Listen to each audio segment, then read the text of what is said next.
Autre indice en faveur du dynamitage du pont Morandi. 14 août 2018, une section de 250 mètres de long du célèbre pont Morandi à 4 voies s'effondre dans les profondeurs de Gênes en Italie. Coïncidence ou calcul politique?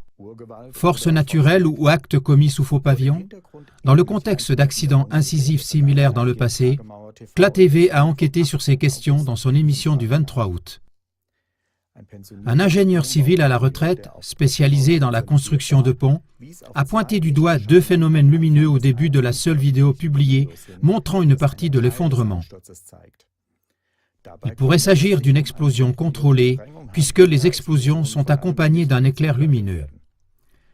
CLA-TV a par la suite reçu d'autres indications illustrant une possible explosion. Alors que ces références sont complètement ignorées par la plupart des médias de masse, le journal navetteur suisse 20 minutes les évoque et tente de les réfuter. Selon un expert en dynamitage, il existe plusieurs explications plausibles pour ces phénomènes lumineux, par exemple lorsque des lignes aériennes sont arrachées des transformateurs ou autres. Selon des témoins oculaires, il y a eu une forte détonation. L'expert en dynamitage attribue ces déclarations au fait qu'un câble de tension aurait pu être arraché. Cela aurait pu déclencher une réaction en chaîne. En outre, d'après 20 minutes, la structure ancienne du bâtiment a également joué un rôle dans l'effondrement du pont. Quoi qu'il en soit, CLA-TV ne veut pas retenir d'autres preuves et témoignages qui parlent en faveur d'un dynamitage. Faites-vous votre propre opinion. L'auteur allemand Gerhard Wisniewski a rapporté que certaines chaînes de télévision ont peut-être essayé de camoufler les flashs avec leur logo. Antonio Brencic, professeur de génie civil à l'université de Gênes, a déclaré dans le journal allemand Phase du 15 août. Ce pont a été surveillé de près par un groupe d'experts de premier ordre. Il y avait un système de surveillance constante, donc ce n'était pas un pont négligé.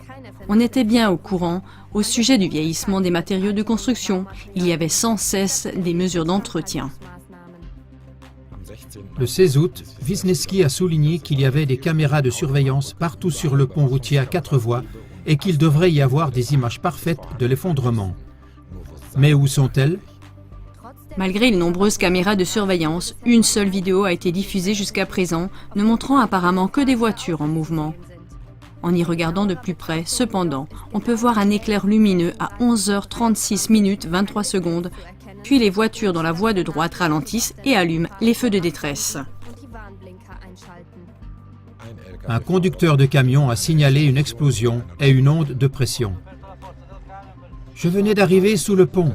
J'ai ouvert la porte pour sortir et j'ai entendu une explosion. Quand je me suis retourné, j'ai été projeté en l'air. J'ai heurté un mur et j'ai perdu le souffle.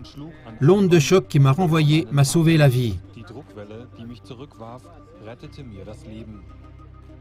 Selon Wisniewski, l'onde de pression n'aurait pas pu être causée par l'effondrement du pont, comme certains le pensaient. Selon le chauffeur du camion, l'explosion est d'abord survenue, puis l'onde de pression l'a projeté et ainsi sauvé du pont qui s'est effondré. Une onde de pression plaide en faveur d'une explosion et non de la rupture d'un câble d'acier, même d'un faisceau constitué de 50 câbles d'acier.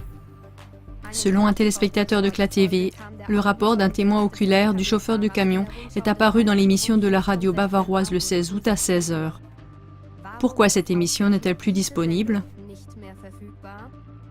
Selon le quotidien allemand Stuttgarter Nachrichten du 15 août, un des blessés a dit à la télévision locale qu'une explosion l'a projeté à plus de 10 mètres contre un mur. C'est un miracle qu'il ne soit pas mort. Selon le magazine allemand en ligne Focus du 15 août, un jeune de 23 ans a écrit « J'étais assis dans la voiture, presque exactement sous le pont, lorsque l'environnement s'est soudainement illuminé, il y a eu une détonation. La voiture a tremblé, elle a même sauté légèrement vers le haut. Oh merde, un tremblement de terre, s'est-il écrié. Tous ces événements parleraient en faveur d'une explosion. » Selon le quotidien italien Corriere della Sera, Andrea Ricin, qui a été le premier à appeler le numéro de téléphone d'urgence 112, a dit « Cela ressemblait à une bombe. La première chose qui m'est venue à l'esprit était une explosion. » Selon le portail internet légitime.ch, il n'est pas difficile de faire sauter des ponts car ils sont généralement équipés de chambres de dynamitage pour le cas de guerre. Gerhard Wisniewski conclut. Les preuves se sont considérablement renforcées en ce qui concerne un attentat sur ce pont.